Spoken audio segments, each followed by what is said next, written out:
Good afternoon. Hopefully you've all been served. It's great to see so many folks here today. I'm Rich Terapak, and I'm president of the CMC board, and it's my pleasure to welcome you to the forum today.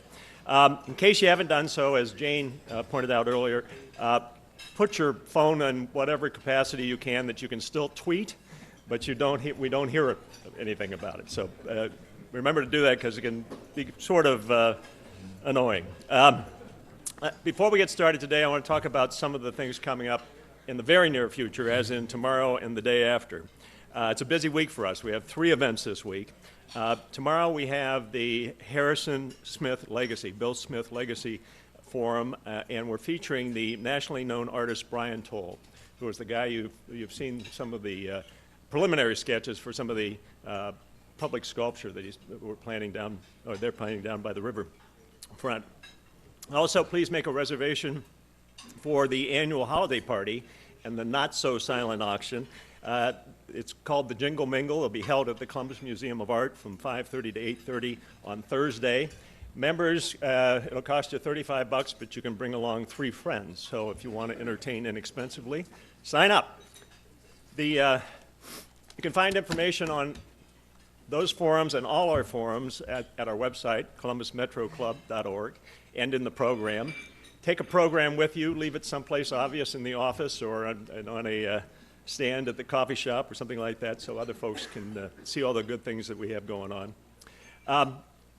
We want to welcome guests, as we always do, and as Jane indicated, we'd love to have you on a regular basis. You can sign up. There's an application at the registration table, or you can go online. And when you do sign up, for the very small dues that we charge, you also get a free lunch the first time. Want to recognize our sponsors for today, and actually for the year. The companies listed on the back of the program are our program sponsors, and what they do to help underwrite our activities is about 50% of our annual budget. If there's someone else you'd like to see on the list, like your company or firm, who is not on that list, please see our CMC staff, and Jane Scott or P. Susan at the front desk can help you. Today's sponsors, we've got quite a group. The forum is presented in partnership with Tech Columbus, represented by CEO Ted Ford and Tim Haynes, and others from Tech Columbus. We're also grateful for the sponsors, the Columbus Partnership, represented by our regular guest CEO Alex Fisher and his associates. Also, Columbus 2020, represented by CEO Kenny McDonald and his associates, and Resource Interactive with Nancy Kramer and her associates. Let's give them all an applause.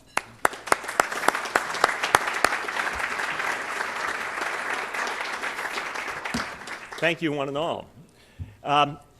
It really is a pleasure to present today's discussion featuring 2 leading experts in their field of venture capital and funding innovative startup companies. First up, we have a very special guest to lead the discussion. Prior to being a partner at Sequoia Capital for more than a decade, he was CEO of CKS Group, an advertising agency that helped launch Yahoo, Excite, eBay, and Amazon. Not a bad list of clients. And last January, the newly elected Governor John Kasich selected him to serve as president and CIO of Jobs Ohio. Let's welcome Mark Kwame. Mark, come on up.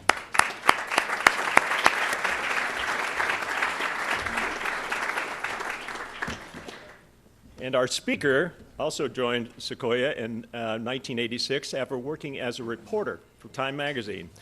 He also wrote a book in 1984 entitled The Little Kingdom, The Private Story of Apple Computer.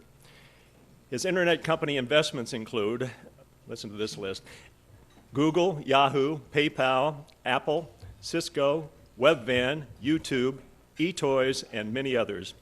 Forbes magazine has recognized some of his accomplishments on the Midas list. In, I believe it was 2006 or 2007, he was the deal maker of the year in the technology industry. He's also earned a place in 2007 on the Time 100 list. He ranked number 2 on the Forbes Midas list for 2008 and 2009. Please welcome the managing partner, director, Sequoia Capital, Mike Moritz.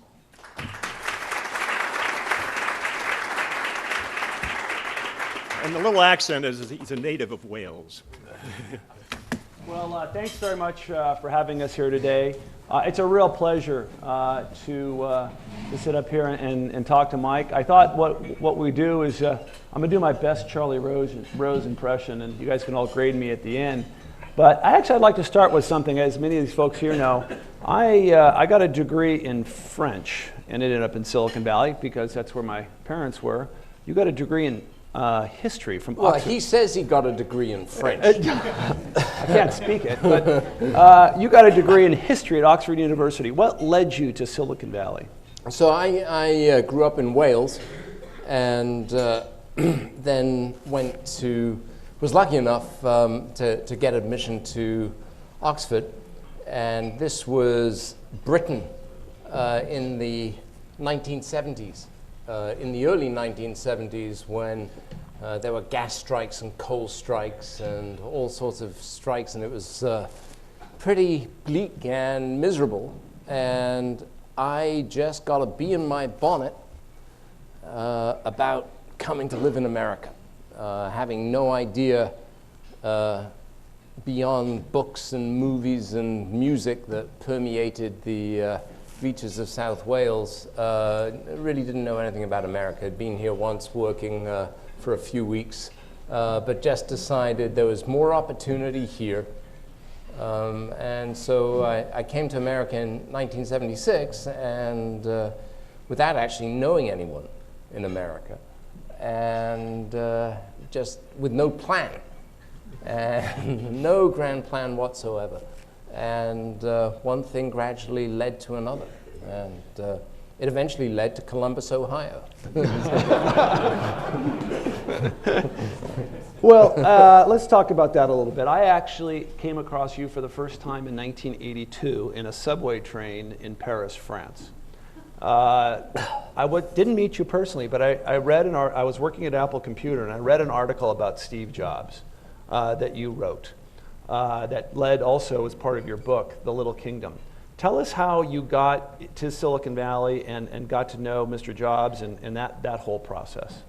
So after I came to America, the only way actually that I was able to come to America was to figure out how to go to school here, and I was lucky enough to get a scholarship, and I got a scholarship and finished my education, and then again, really without a grand plan, wound up as a correspondent, which was my first experience of working portion of life for Time magazine, and actually spent a reasonable amount of time in Ohio. Visited Cleveland and Akron and Toledo and previously actually Columbus, because I was, my first stint while working at Time was actually working in Detroit during the end of the 1970s, 1979, and following the previous massive collapse of the automobile industry, and found it fascinating. Loved being in Detroit, loved learning about industry in the Midwest, and then was transferred by Time to California and wound up in San Francisco. And at that point, I knew California was on the leftmost part of America, and after that you fell off into the water. And in San Francisco, I didn't know about Silicon Valley. I didn't know Silicon Valley existed, but my job was to get stories in the magazine, and I got very interested in what was happening in Silicon Valley. And this was at a time when companies like Apple, that Mark just mentioned, it was a private company, Genentech was a private company, Intel was about 10 years old, but it was not that well known outside of California. Microsoft was still small and private and doing maybe a couple of $1 million of revenue a year.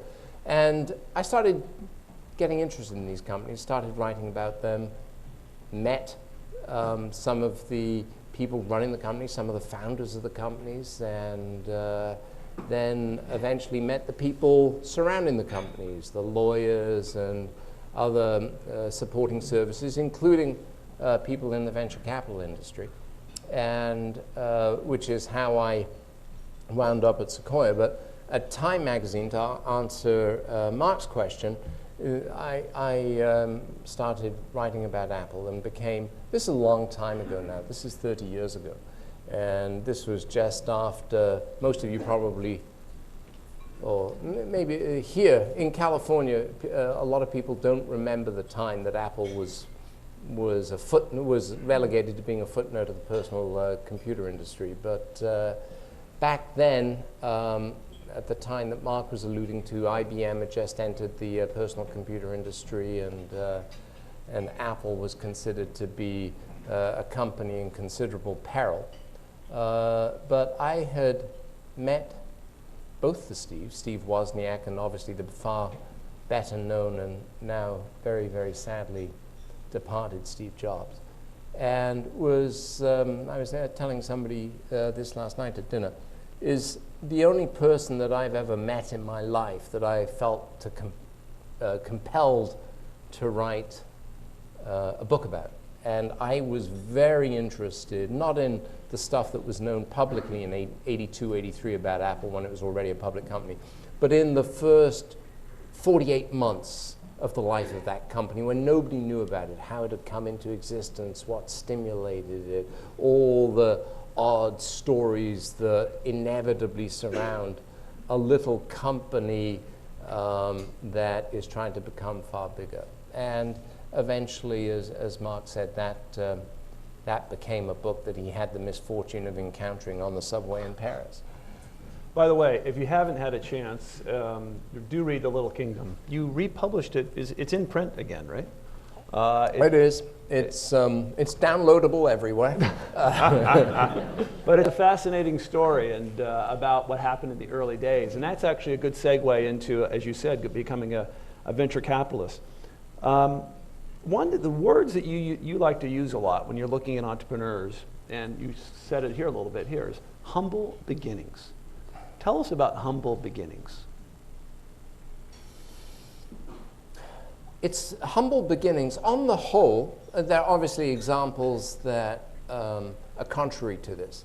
But humble beginnings, for us anyway, are the leitmotif of our business. Sequoia Capital itself isn't very large. We do a lot with a few people, but I'm struck by the fact that the people who work with Sequoia Capital they all had humble beginnings. My closest partner was born in Genoa, and his parents had no money. They came and eventually wound up living in Brooklyn. He eventually became a salesman for Sun Microsystems, and it's a similar story with many of the other people who have been at Sequoia for a good long time. They're self-made. They or their families had very little at the beginning. And that's invariably what we find in the people that we encounter who are starting and developing companies. They're unlikely people. They won't necessarily have been to all the right schools. They won't have had their passports stamped with all the right career markings. In fact, many of them will have passports from foreign countries because the proportion of people that we get into business with, and predominantly in California, which is the heart of our business in the United States, the vast majority of them are immigrants, and they have these same hallmarks. They came here with nothing. They got incredibly interested in something. They got the bug to start a company. They were off, began a journey that seemed implausible at a young age in their early 20s. And they began that journey against all odds. And it's hard for all of us in this room, now that Apple is either the most valuable or second most valuable company in the world, to remember a time that nobody knew about the company. And it was just two people. But that's where everything begins. It began with the companies that Mark just mentioned, Yahoo and Google and PayPal and Cisco Systems. It's almost always starts with two people for some weird reason. I can't remember many companies where we just invest in one person. It's usually two founders, if only because one founder needs somebody else to talk to. But every company starts off as a complete unknown, and for us then it becomes this journey against all odds where nobody expects you to succeed. That brings me to my next question. I remember when I was at a cocktail party here talking to some investors. This is before the governor talked me into this high-paying job. And I was talking to a couple gentlemen. They go, yeah, we're looking at this company, but boy, that kid, man, he's 28, 29, wet behind the ears. What does he know? He doesn't know anything. Talk to us about how you see, I usually quote the quote that I'd say 70, 80% of the companies, the early stage companies that Sequoia funds, they're in their 20s, early 20s? Easily. So what do you see in that? My son Alexander, he's 23, just got money from a venture capitalist to start his company. Why are the youth, what do you see in the youth? Well, this sounds odd, but they usually know a lot more than we do. And everybody says, how can you say that? You're a 57-year-old has-been. How can a 19 or 20-year-old know a lot more than you? Well, for me, it's pretty easy. But if you step back and think about it, the thing they know a lot more about is what they're really seriously interested in. Malcolm Gladwell's written a lot about that and puts it very fluently and eloquently. But imagine if you're in your teens and you become fascinated with something, and you have that period of time in your teens and perhaps early 20s where you don't have distractions. You don't have a job, you don't have a family, you don't have commitments.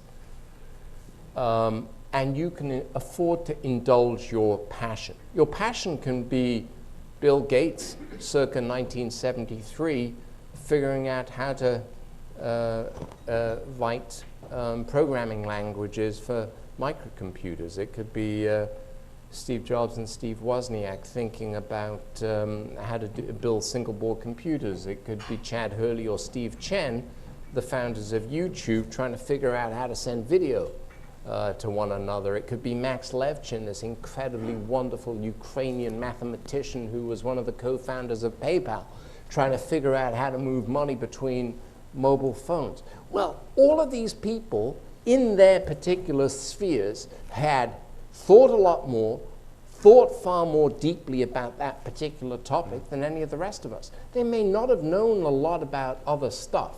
They may not have known how to read a chart of accounts or how to think about marketing or how to set up international operations or how to build a logistics center. But all of that stuff, you can hire people to do that. What you cannot hire people to do is to have the wonderful spark and founding instinct and deep fascination and abiding passion for a particular topic. And for us anyway, youthful people are by far the best guides to the future. And that's the reason that, as Mark said, the vast majority of companies that we get involved with anywhere, not just in California, but elsewhere where we do business in Israel, in China, and in India, that's a hallmark of our business. So this young entrepreneur, passionate for this idea, as a venture capitalist, you like to put money to work to invest in a good play to flip it very quickly? No, tell us, what is your philosophy as far as investing in these young entrepreneurs? So Mark was picking out a whole bunch of phrases that he knows are anathema to the way that we think. Now, if you don't know much about the venture business, it's perfectly understandable. For most people, the venture business is something that either they don't know much, or there's no reason that people should know anything about it. But if you were to play quick word association, people would probably automatically conclude that, These guys are hit and run artists. They're, as Mark was saying, quick flippers. They just want to invest now and cash out in 18 months or a couple of years. And that's the caricature. Understandable, but for the very best venture firms, completely, it's a complete mischaracterization. And I sometimes say this a little bit tongue-in-cheek, but if people really understood what we do, what we did, it'd make Warren Buffett look as if he has a short-term investment mentality. And I'll give you some examples. Sequoia Capital was fortunate enough to encounter the founders of Cisco in 1987, and we invested in Cisco in 1987. The company went public in 1990. One of Mark and my partners served as the chairman of the board of directors of Cisco until, I think, 2003. We invested in Google when it was a very small company in 1999. Here we are now, almost in 2012. I still own the vast majority of the shares that I ever got in Google. It's 12, 13 years later. And our belief is that the great companies that have grown up in Ohio, the ones of yesteryear, and then the current ones that you all know, Cardinal and the Limited and other fabulous companies that call Ohio home, those took decades to build. And so our holding periods when we make investments tend to be very long.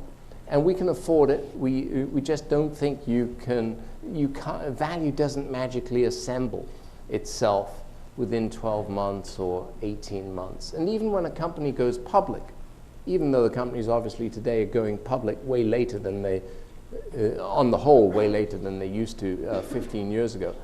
For the really great companies, that the public, the IPO, is still, when you see it 10 years hence, it's still very early in the development phase of the company. Cisco went public in 1990. Market cap was $300 million when that company went public.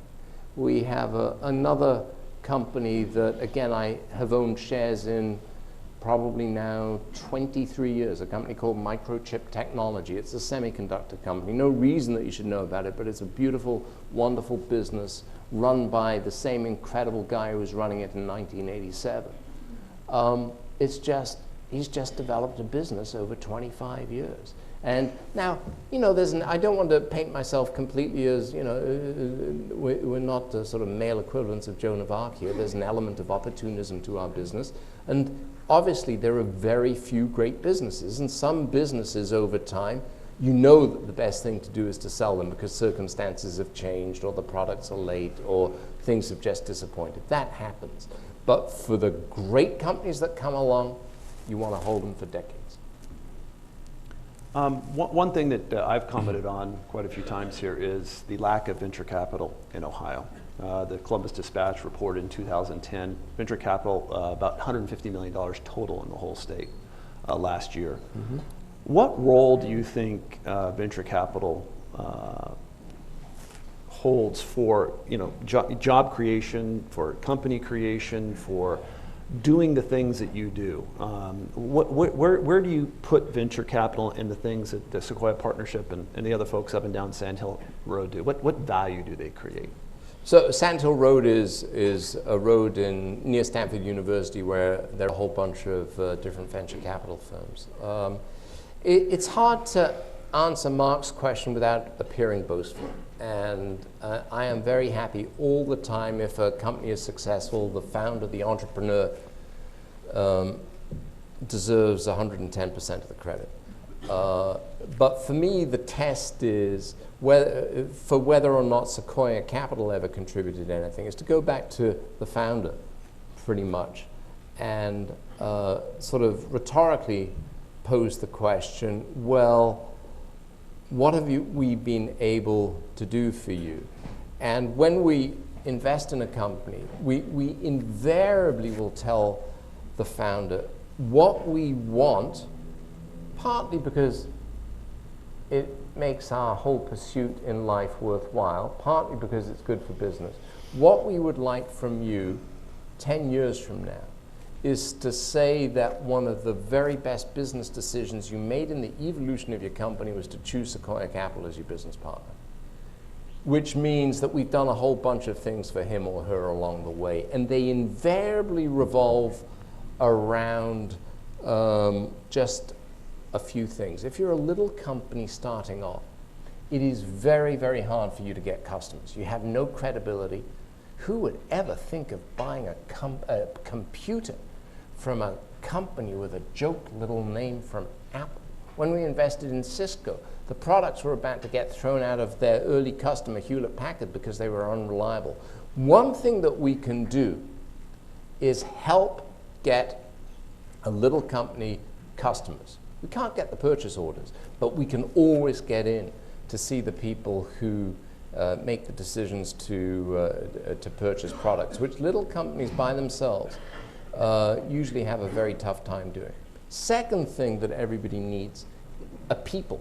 When you have a little company and you're trying to recruit people, maybe it's the first few engineers.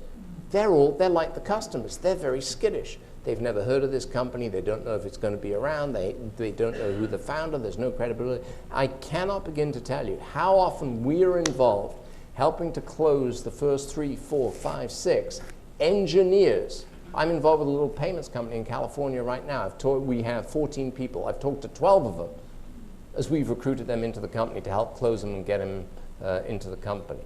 Not because I'm going to be the engineering manager or anything like that, or can even write a line of code, but it gives them some faith and confidence that the company's going to be around. And then you need to do business elsewhere with other larger companies. Well, again, we've been around a lot, know most of these people, easy for us to get into see them. You need to do business overseas. Well, in a whole bunch of countries, we're fairly well established and set up. You need to raise money in the future. We can do that. But as you can tell from that, the actual check, the money, the wire transfer, is the least important ingredient in everything we do. We have our own dedicated human capital function and keep track on a daily and weekly basis about how many referrals of engineers, executives, et cetera, that we're making to companies a year, how we're helping them recruit. There's a marketing function, there's a money-raising function for companies as well. So it's not just wiring a check and then sitting back and waiting 5 years and hoping something larger comes by return mail. What we were talking when we were at the State House, talking about innovative companies and how do you stay innovative. And I was actually up at the Timken companies, which you may know. Yeah. His great-grandfather created ball bearings many moons ago. And they're having their biggest year ever because they've innovated in the last 10 years in a lot of different areas. Been around for a long time. We have companies like Procter & Gamble. How do you look at innovation? I mean, in some ways, in the last 30 years, a lot of innovation passed many companies here in Ohio.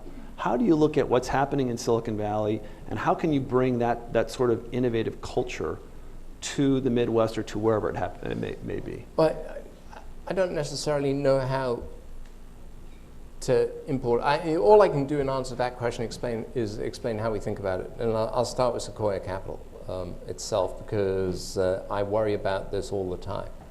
Because even though Sequoia started in a small way in 1973, so by Silicon Valley standards, not by Ohio standards, but by Silicon Valley standards, we've been around a long time. And then I look at all these companies that have been important parts of the technology world or of Silicon Valley over the last 30 years, and they might have names like Sun Microsystems or Digital Equipment or Tandem or Compaq or Lotus Development or Cray Computer or a raft of names like that, who once were high flyers, they once were darlings, they once were seen as innovative, and then they fell by the wayside. Wang Labs, you know, the landscape is littered with the carcasses of yesterday's high-flying company. And I always think to myself, oh my goodness gracious, here we are. I never want that to happen to Sequoia Capital. So obviously, one thing that these companies did was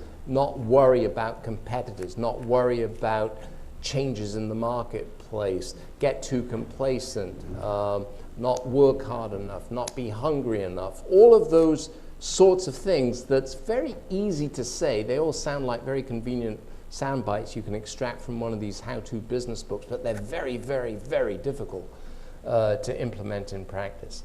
And for our own business, I often think, gosh, if people are going to be more imaginative or more creative and demonstrate more wit, we've got to be ahead of them in being able to do that. And I think this exact same thing happens for companies. And I also think it begins with the product and making the product really relevant for people. People have a successful company and they lose touch with the product and making it very, very important for the company. Just go back and, there's all this stuff that's been written about Apple and Steve Jobs in the last few months is well worth reflecting on, because this was a man who took over a company that was essentially bankrupt in 1997. And he realized that the products that this company was selling were embarrassing. They weren't doing anything for the customer. They weren't distinctive. They weren't special. They had nothing that captivated the interest of the customer. And for me, at Sequoia Capital, it starts with, we're a service firm, not a product firm. It starts with the service that we're providing. Is it still relevant for our customers, who are entrepreneurs largely? For a products company, I think people they just lose touch with the product. But I think, as Steve Jobs showed at Apple, absolutely anything. It doesn't matter whether it's, for me, you can look at two things, which I spent a fair amount of time thinking about both of these. One is Apple and the second is Singapore, which to me show that anything is possible for a company or for a state. Apple, because it was out of money and bankrupt in 1997 in the technology business. And the technology business is, believe me, because of the ferocity of competition, the single toughest place to turn around a company. And the second is Singapore, population, several million people, that was a malarial swamp in 1965. A malarial swamp in 1965. But people in both places decided we need to have a purpose, we need to be doing something that we really believe in. We need, in Singapore's case, to be contributing something of great value to our local community and have something that others yearn for. And I think the same was true for Apple. And those that lose sight of it are the ones that forget to innovate. Okay, we're going to have questions here in just a minute, but one of your my favorite sayings that you have is "get real," and I'd like you to get real right now with the United States of America. And I'd like, you travel the world, you go to China, you go to India, you go to Israel, you go to all over the place. As you see what we're doing, what worries you, and as well as where the opportunities are, how would you get real for the United States? So get real is this little two-word phrase that whenever anybody is pumping, as actually a partner of ours who comes from Ohio has this lovely phrase, whenever we have people pumping sunshine, we always tell them to get real. We have a lot of sunshine pumpers in our business. I always feel very bad about saying anything negative about the United States. Because I came here, as I mentioned earlier, as an immigrant. I owe everything that I have in life to everything that's wonderful about America.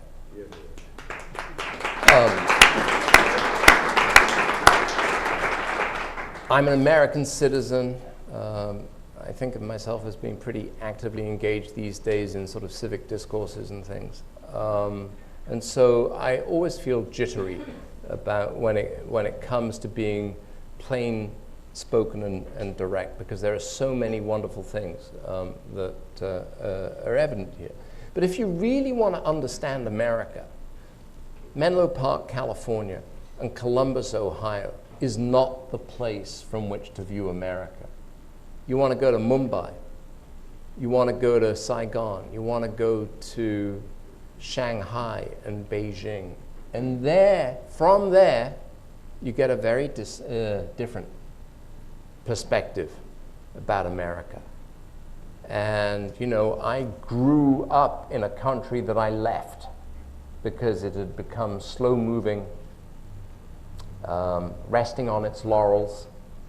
Its best days were behind it, and the era of affluence had begun to corrode absolutely everything. And I think the big challenge for America, which is a wonderful challenge to have, and America would be the first country in the history of the world to be able to do this, is to reverse, is to do what the Romans were unable to do, the Spaniards were unable to do, the Portuguese were unable to do, the British were unable to do, which is to reverse the decline of empire. And that's our challenge today. Is it achievable? That's why I think of the story of Apple and the story of Singapore. I realize it's far more complicated in a country like America with its 350 million population and all the states and everything else. But I just have to believe that with the right leadership, it is possible to reverse the declines that we're all painfully aware of. And that we see everywhere, whether it's in the schools or in the fabric of the infrastructure, or the fact that the communication systems really are fairly third world compared to what you can get in China these days, or even in parts of developed Africa, or more developing Africa. And all the other litany of things with which were, the issues about entitlements and indebtedness and spending habits. I think it's all reversible, but it requires fantastic leadership and tremendous determination and will. And if we get both those, a combination of those two things, then the future is bright. Without them, we're on an irretrievable downward glide, and the only question is how steep the angle is. Well, with that, thank you very much. I know with Mike, he's always direct. Let's just one more thing, and then we'll take questions. And this is a follow-on from that, maybe. You have this phrase, and you talked about it a little bit, but we're only as good as our next investment. I happen to think that's true. I have an office that I keep fairly Spartan in California. Okay, sorry. Shh. This is Mike Moritz's office. Okay, first of all, there is no door, there is no wall, there is no cubicle. Okay, he sits in the middle with nothing around. I mean, everyone's around him. You go to his desk. There is no file cabinet. Okay, there is a pen on the desk. Should he be in the office? That's how you know if he's in the office or not. There's a pen. There's a computer, an iMac computer. There's a chair behind that desk, and there's a side desk with two chairs. There's no artwork. There's no nothing. Well, so my only point was, I'm sure you all want to move in. People come by. We have a lawyer who's got a wry sense of humor, and he came by after I'd done all this. He said, "I love what you've done to the place." But what I was going to say was, I don't have any of these ornaments and plaques that commemorate investments or companies from yesteryear. I just think they're irrelevant.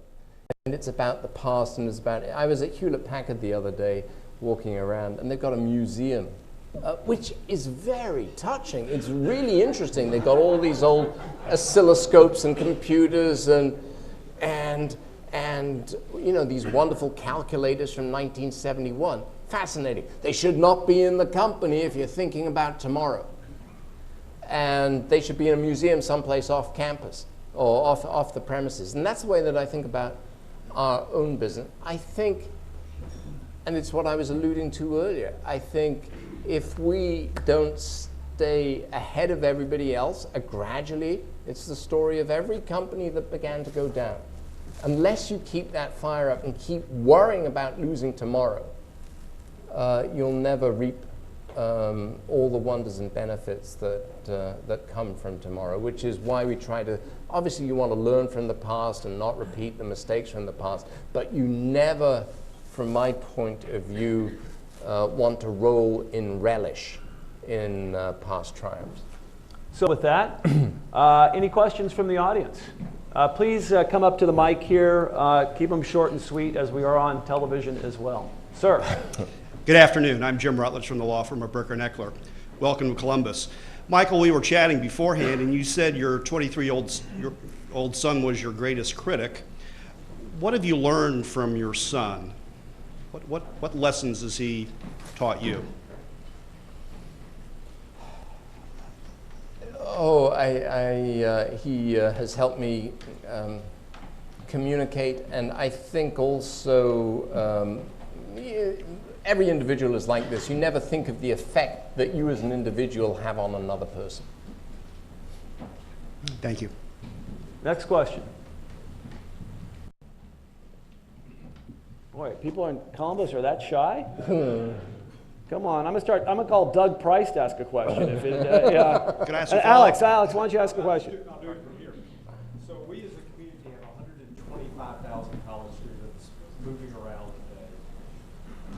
What does that say to you about our opportunity in entrepreneurialism or investing in 20-something-year-olds in terms of our economic future? So let me just repeat the question. Oops, that's if I keep my microphone on. Let me repeat the question. Question was, we have 125,000 college students coming into OSU, and by the way, you got to visit that university. Yeah. An amazing place. How do you think that can influence this the area of Columbus and the Columbus metropolitan area? And job creation. Well, I don't know the composition of the student body. If it is composed of deadbeats, like the two of us, French majors and history majors, it'd lead you to one conclusion. If it is composed of mathematicians and physicists and chemists and biologists and natural scientists, it would lead you to a far rosier set of projections about what might be possible. So I think with scientists in particular, the future should be quite bright, provided that they have the wherewithal to be able, and it doesn't have to be a lot of money, but just the spirit and surrounds to be able to imagine that they can start a company here in Ohio and anything is possible, and that they don't have to go to California in order to be able to do that. Next question. Yes, I'm Jane Scott. Thank you for being Yeah, here. It's great of to have course. you. I'm curious about the Midwest seems to be risk adverse, and also it seems to me, not having children, so I'll qualify that we are teaching our children that there is no such thing as failure. I mean, everybody gets a plaque, everybody gets a passing grade, everybody, comments on risk and how we teach that it's okay to fail and that risk is a good thing. Yeah, risk, failure, rejection. It's been the story of my life, particularly the failure and rejection. And I think that's, it's, I don't know if you listen to Lake Wobegon and Garrison Keillor and the town where every child is above average. But clearly that's not the case. And instilling in people the fact that, gosh, you have to really fight for something that's worthwhile, or you're going to get buffeted and pounded and rejected, and you're going to fail along the way, but that's okay. Dust yourself off and get back up and fight. That's life. And in particular, that's all about building a business. I think, Mark has started several businesses. I've been involved with lots of businesses over time. I mean, looking at my email stream from this morning, and we're involved in a whole variety of different things. I'm looking at my emails. Most of them contain bad news about something or other. But reacting to them and not allowing them to get you down, and not worrying too much about failing at something. Certainly, that's the fuel that is in the tanks of most of the founders, and all of the founders and entrepreneurs that we're in business with. Next question. Hi, David Chesbrough. I'm the CEO at COSI, the Center of Science and Industry. Michael, think of Exploratorium or the tech or the others out your way. I'm going to triangulate. You talked about the America. You mentioned about Ohio State and scientists. Do you folks who invest in companies ever think about or look at or worry about science education? I mean, our domain is obviously the public understanding of science and innovation, encouraging. A lot of studies suggest that interest is a higher predictor than achievement in earlier grades into where the people go in life. So I'm just wondering what your perspective on that, if at all. Oh, we think about it a tremendous amount. You know, in Singapore, they go and recruit from mainland China the brightest 15-year-old mathematicians and scientists that they can get from the high schools, and they bring them to Singapore, and then they encourage them to stay in Singapore after they've graduated from high school and go to the universities. It's the lifeblood of our society. These are the navigators of our future. Without them, we don't have a prosperous future. These are the adventurers and navigators of tomorrow. And so when in California in particular, which all of you know has got profound problems, when we look at the fact that a student now entering UC Berkeley, one of the finest undergraduate institutions in the country, maybe in the world, is now having to pay $16,000 a year to go there. And these are talented people. And many of them are no longer going to be able to afford to go there. Or look at the condition of the high schools throughout the country. And the level of science education is not, you know, the real problem is in the high schools, not because that's where things get made or broken. I think it's, if you had to list, if you were a CEO trying to fix America, the number one thing you'd do is focus on science education in high schools. Hi. Let's say there's a local tech entrepreneur, we'll call him Adam Goldberg, and he wants to get in front of a Sequoia Capital. How does that happen, first? And secondly, how do you go about valuing companies like a Google, raise $25 million with no way to monetize that search engine? How does that happen? How do they get such valuation? And how do you go about valuing companies today? So the answer to the first question, really simple. Don't stand on protocol, just shoot us an email. We get lots of emails a day. We answer every one of them. We try and get back to everybody within 24 hours. It's real simple. There aren't filters. Just email. You can go to our website. All of our email addresses are on the website. Just shoot us an email. And I guarantee we'll get back to you. And we'll get back to you in short order. On valuations, it's subjective. I always sort of, I know, you know, my eyes glaze over when I look at spreadsheets, in part because I can't do even the simplest things on spreadsheets. I just think of what we're trying to do is to come up with a sense roughly of what we feel is, quote, a fair value. And by a fair value, it's not very complicated. If you've started a company, we're going to be thinking of three buckets. We're going to be thinking of you, the founder or founding group. We're going to be thinking of all the people that we need to hire into the company, and we're going to be thinking of Sequoia. And we're trying to achieve a balance so that we all feel like real owners in the business. We wouldn't want to come in and say, gosh, you as the founder of the company, you now have a small share. You're not going to feel incented. You're going to feel badly treated. It's got to feel right for you that you're getting something reasonable and fair. And that's going to vary depending on the company. If you have just, it's 2 or 3 people and it's the idea for a product and there's no product there yet, that's very different from if you've got a company that's doing $15 or $20 million a year in revenue. And at Yahoo and at Cisco, both of them examples of companies where there was pretty much nothing when we invested. It was just a third, a third, a third. Third for the founders, third we're going to set aside for all the people that we're going to bring into the company over the next 5 years, and then a third for Sequoia. Real simple. And the most important thing, it felt fair to the founders. Next question. Steve Becker. Reading Berkshire Hathaway's annual report several years ago when they were looking for major acquisitions to make, after he went through the technical criteria, he said he'd promise you two things. One was complete confidentiality. The second was an extremely fast turnaround. He said, we can usually tell you in 5 minutes if we're interested. Mm-hmm. What are some of the characteristics and how long does it take you to get a real sense of, do you have an interest in the company? It varies a little bit, in part because sometimes what we're trying to figure out is whether there's an underlying technology that really works. That's a lot different from looking at, and I'm not demeaning this at all, but if you're looking at a beverage company or logistics company that's got 30 or 40 years of operating history, that's different as opposed to looking at a startup. And these startups usually emerge surrounded by lots of other startups, all of whom are trying to do something somewhat similar. We can tell very quickly if we have zero interest. We can tell that within 10 minutes or reading the email straight away. Then let's assume we have some interest, but we don't know how deep our interest is going to be. That's going to take us a bit more time.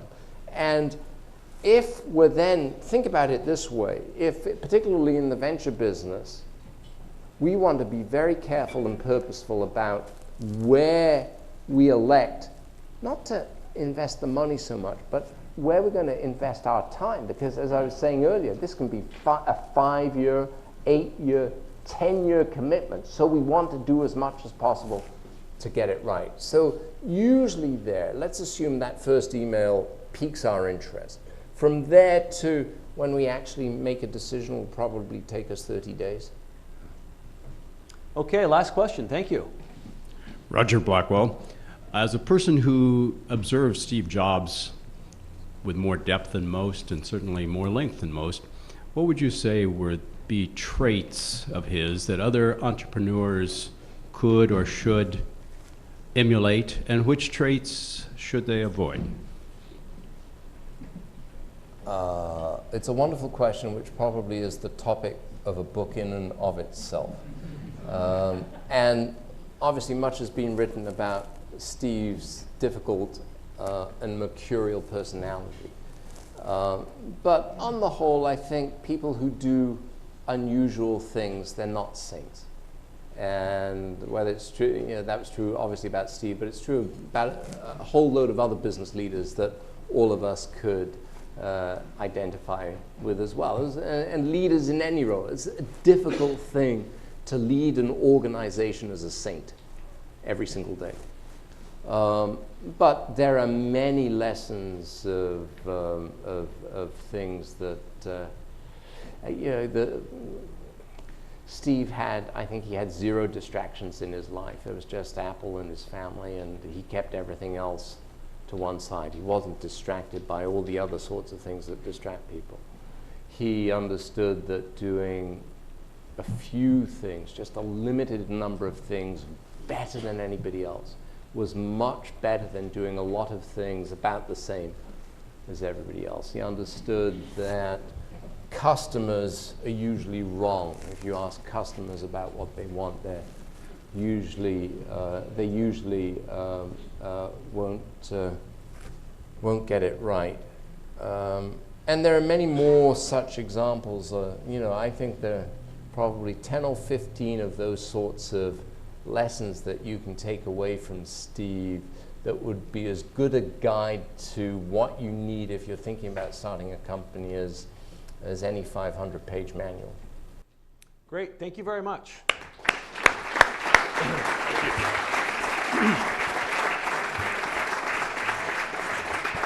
I feel like a great tutorial at graduate level, and not bad for a history and a French major. Want to encourage you to continue the conversation as we leave today out in the lobby. We got coffee and cookies and that kind of thing. Sign up for tomorrow's program. It's a little bit different approach to things, and you'll meet this great artist, Brian Toll. The program Thursday at the museum called Jingle Mingle, a lot of good stuff in the auction. And most of all, I want to thank our partner today, and that's Columbus Tech, and our sponsors, the Columbus Partnership, Columbus 2020, and Resource Interactive, all of these people up here. And a very special thanks to Mark Kwame and Michael Moritz. Terrific program. Thank you. Thank you. Good afternoon.